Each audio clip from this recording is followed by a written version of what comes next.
que la culpabilité est la deuxième punition. Il faut pas, si tu as fait quelque chose de mal, bah, culpabilise pas. Si tu as fait quelque chose de bien, culpabilise pas. Hmm. C'est un choix que tu fais à un moment donné, ça change rien à ta vie. Puis c'est cool, enfin, franchement, aller apprendre le kung-fu pendant un mois, tu vois, c'est des trucs que tu t'en souviendras toute ta vie, quoi. Ouais. Ouais, je me suis régalé. J'étais impressionné par la différence de mentalité qu'il y a entre l'adolescent moyen de 15 ans et l'adolescent moyen qui est dans une école de kung-fu. Là-bas, pour te donner un ordre d'idée, tous les matins, c'est levé à 6 heures. Tu t'entraînes 8 heures par jour. Tu as obligation, une fois par semaine, de te faire frapper par le shifu, donc le maître, sur chacune des parties de ton corps avec un bâton pour renforcer le corps. Ils appellent ça le hard qigong. En fait, l'objectif, c'est de renforcer ton corps physique pour renforcer ton mental.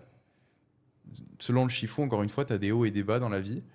Et pour être stable, ils utilisent le hard qigong pour se renforcer le corps et donc se renforcer la tête. Et ça fait mal quand il tape? Ça fait vraiment mal.